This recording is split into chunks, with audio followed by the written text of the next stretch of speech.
Si l'on voulait renforcer encore plus la concurrence entre les niveaux de gouvernement et les différents systèmes économiques qui composent l'Union européenne, il serait possible d'adopter les principes de la concurrence fonctionnelle. La concurrence fonctionnelle déterritorialise le vote par les pieds. Ce modèle de fédéralisme fonctionnel a été proposé par les économistes suisses Frey et Eschenberger en 1999 dans leur livre The New Democratic Federalism of Europe. Il consiste à mettre en concurrence les bureaucraties nationales en donnant la possibilité aux citoyens de payer leurs impôts à l'État allemand pour l'éducation, à l'État espagnol pour la santé et à l'État français, par exemple, pour la justice. Une telle règle permet de réduire les coûts de sortie, l'exit, et d'intensifier la concurrence. Il permet aux citoyens européens de mettre en concurrence le couple prix fiscal, structure des dépenses publiques de chaque pays, de chaque niveau de gouvernement, sans migrer. Il met aussi en concurrence les bureaucraties nationales et les contraint de s'expliquer lorsque tous les citoyens seraient tentés d'abandonner un service public national pour un autre.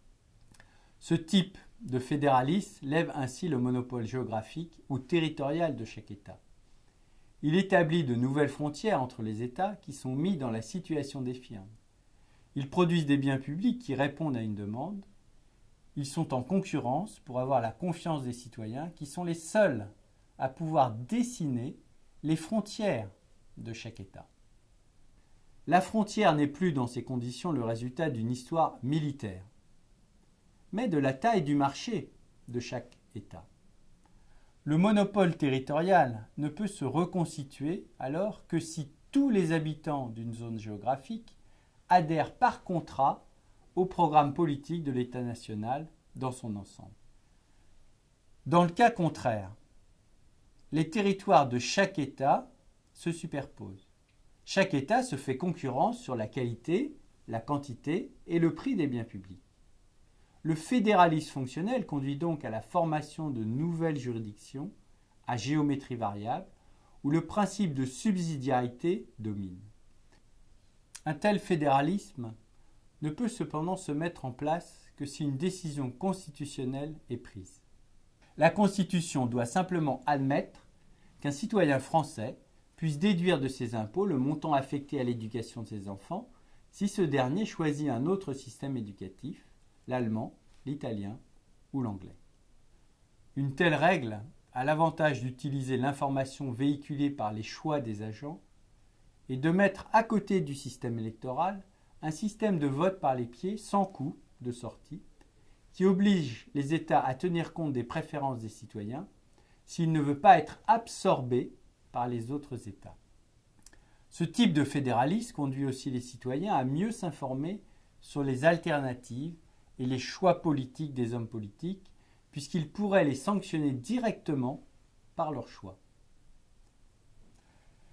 Il obligerait, à l'inverse, les hommes politiques à tenir compte des préférences politiques des citoyens qui pourraient menacer l'État de ne pas acheter leurs services.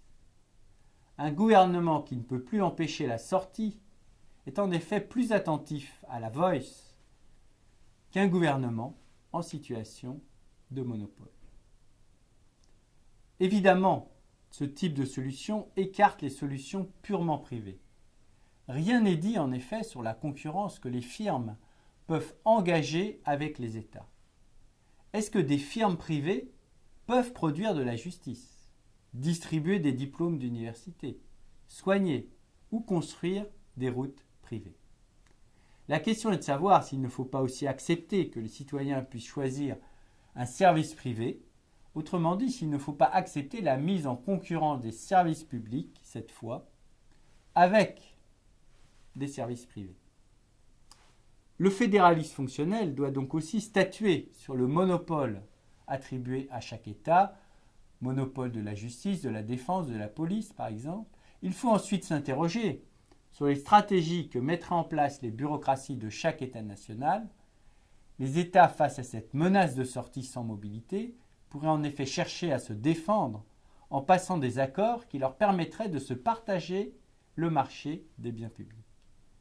La Constitution devrait alors interdire la cartélisation des États une sorte de droit de la concurrence entre les États devrait alors être institué. Ce cours se conclura sur ce stimulant projet de fédéralisme fonctionnel pour l'Europe. Il a cherché à montrer comment l'économie politique abordait l'une des questions centrales des débats politiques, la taille du secteur public. Il a montré aussi la richesse et la diversité des explications proposées qui restent toutes ouvertes à la discussion, au débat et à la critique. L'esprit de la science est en effet aussi l'esprit critique. Évidemment, ce cours n'est qu'une introduction. Tous les étudiants qui l'ont suivi peuvent maintenant chercher à approfondir leur connaissance du fait public en lisant le manuel de Denis Mueller de 2010 ou l'ensemble des références qui seront proposées à la fin de ce cours.